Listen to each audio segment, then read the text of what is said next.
ಮೋದಿಗಿಂತ ಕತ್ತೆನೇ ವಾಸಿ.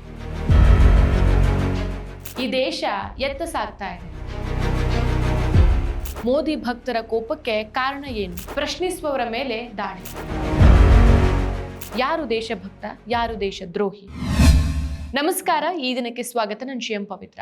ಇಂದಿನ ರಾಜಕೀಯ ವಾತಾವರಣದಲ್ಲಿ ಸತ್ಯಕ್ಕಿಂತ ಭಕ್ತಿ ಜಾಸ್ತಿ, ಚರ್ಚೆಗಿಂತ ಗದ್ದಲ ಜಾಸ್ತಿ, ವಿಚಾರಕ್ಕಿಂತ ವ್ಯಕ್ತಿ ಪೂಜೆ ಜಾಸ್ತಿ. ಇತ್ತೀಚೆಗೆ ಧ್ರುವರಾತಿಯವರು KK ಕ್ರಿಯೇಟ್ಗೆ ನೀಡಿದಂಥ ಸಂದರ್ಶನ ಮತ್ತೆ ಈ ನಗ್ನ ಸತ್ಯವನ್ನ ಬಯಲಿಗೆಳೆದಿದೆ. ಇತ್ತೀಚೆಗೆ ಸೋಷಿಯಲ್ ಮೀಡಿಯಾದಲ್ಲಿ ಒಂದು ಕ್ಲಿಪ್ ಸಿಕ್ಕಾಪಟ್ಟೆ ವೈರಲ್ ಆಗ್ತಾ ಇದೆ.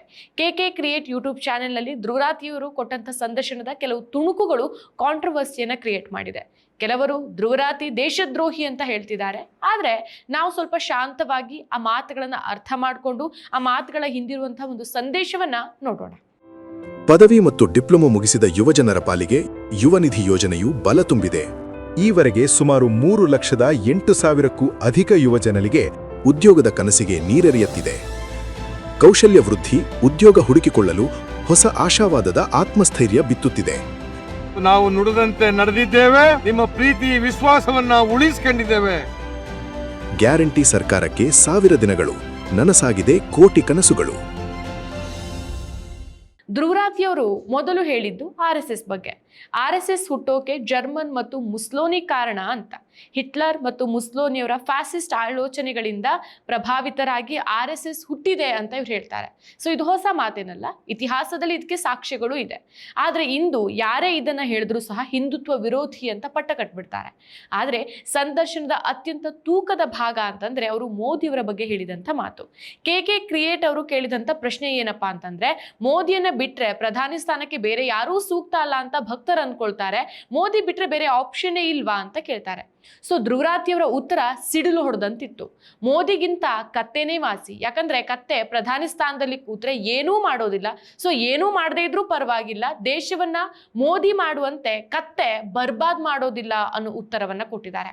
ಈ ಒಂದು ವಾಕ್ಯವನ್ನ ಕೇಳಿ ಮೋದಿ ಭಕ್ತರಿಗೆ ರಕ್ತ ಬಿಸಿಯಾಗಿದೆ. ದೇಶದ್ರೋಹಿ ನೀನು, ಪಾಕಿಸ್ತಾನಕ್ಕೆ ಹೋಗು, ಆಂಟಿ ನ್ಯಾಷನಲ್ ನೀನು ಅಂತ ಕಮೆಂಟ್ ಮಾಡ್ತಿದ್ದಾರೆ.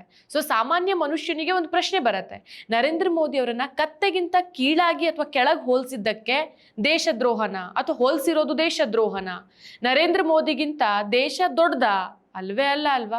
ನಮ್ಮ ದೇಶದಲ್ಲಿ ಇವತ್ತು ಒಂದು ವಿಚಿತ್ರ ಘಟನೆಗಳು ನಡೀತಾ ಇದೆ. ಯಾರು ನರೇಂದ್ರ ಮೋದಿ ಅವರ ನೀತಿಗಳನ್ನ ಪ್ರಶ್ನಿಸ್ತಾರೋ, ಯಾರು ಅವರ ತಪ್ಪುಗಳನ್ನ ತೋರಿಸ್ತಾರೋ ಅವರನ್ನ ದೇಶದ್ರೋಹಿ ಅಂತ ಕರೆಯೋದು ಸಾಮಾನ್ಯ ಆಗೋಗ್ಬಿಟ್ಟಿದೆ. ಪ್ರಧಾನಿ ಅಂತ ಹೇಳೋದು ಒಂದು ಹುದ್ದೆ. ಆ ಹುದ್ದೆಯ ಕಾರ್ಯಕ್ಷಮತೆಯನ್ನ ಪ್ರಶ್ನಿಸೋದು ಪ್ರಜಾಪ್ರಭುತ್ವದ ಒಂದು ಭಾಗ.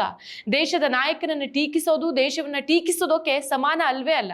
ದೇಶವನ್ನ ಟೀಕಿಸೋದೇ ಬೇರೆ, ಪ್ರಧಾನಿ ಸ್ಥಾನದಲ್ಲಿ ಕೂತಿರುವಂತಹ ಒಬ್ಬ ವ್ಯಕ್ತಿಯನ್ನ ಟೀಕೆ ಮಾಡೋದು ಬೇರೆ.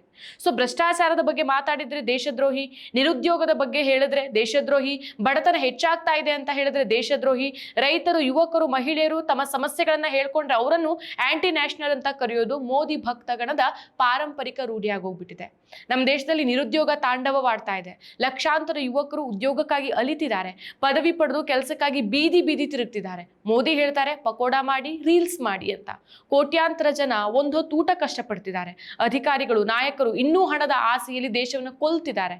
ಮಹಿಳೆಯರು, ದಲಿತರು, ಅಲ್ಪಸಂಖ್ಯಾತರು ಇನ್ನೂ ಹಿಂಸೆಯನ್ನು ಅನುಭವಿಸ್ತಿದ್ದಾರೆ, ಅದನ್ನ ಎದುರಿಸ್ತಿದ್ದಾರೆ. ಬೆಲೆ ಏರಿಕೆ ಸಾಮಾನ್ಯ ಕುಟುಂಬದ ಬೆನ್ನೆಲುಬನ್ನ ಮುರಿತಾ ಇದೆ. ಮಾಧ್ಯಮದ ಒಂದು ದೊಡ್ಡ ಭಾಗವೇ ಪ್ರಶ್ನೆ ಕೇಳೋದನ್ನ ಬಿಟ್ಟು ಪ್ರಚಾರ ಮಾಡ್ತಾ ಇದೆ.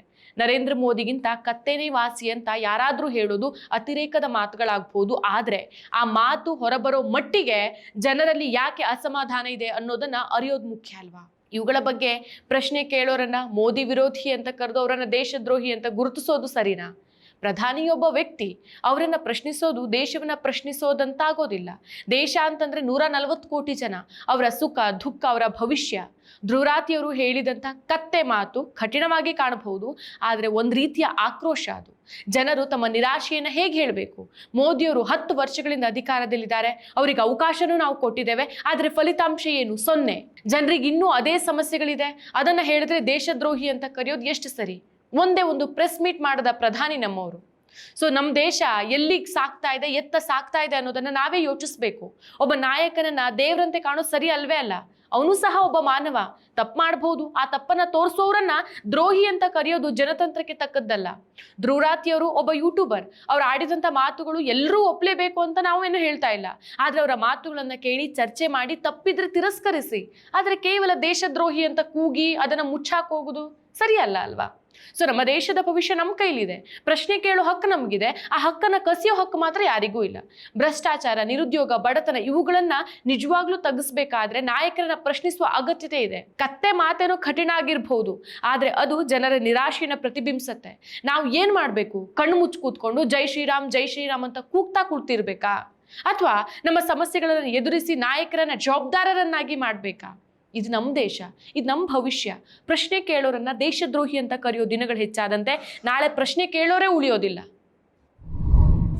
ಮತ್ತಷ್ಟು ವಿಶೇಷ ವಿಡಿಯೋಗಳನ್ನು ನೋಡಲು ಮತ್ತು ಹೊಸ ವಿಡಿಯೋಗಳ ಬಗ್ಗೆ ತಿಳಿಯಲು EDina.com ಯೂಟ್ಯೂಬ್ ಚಾನೆಲ್ ಸಬ್ಸ್ಕ್ರೈಬ್ ಮಾಡಿ ಮತ್ತು ಬೆಲ್ ಐಕಾನ್ ಕ್ಲಿಕ್ ಮಾಡಿ.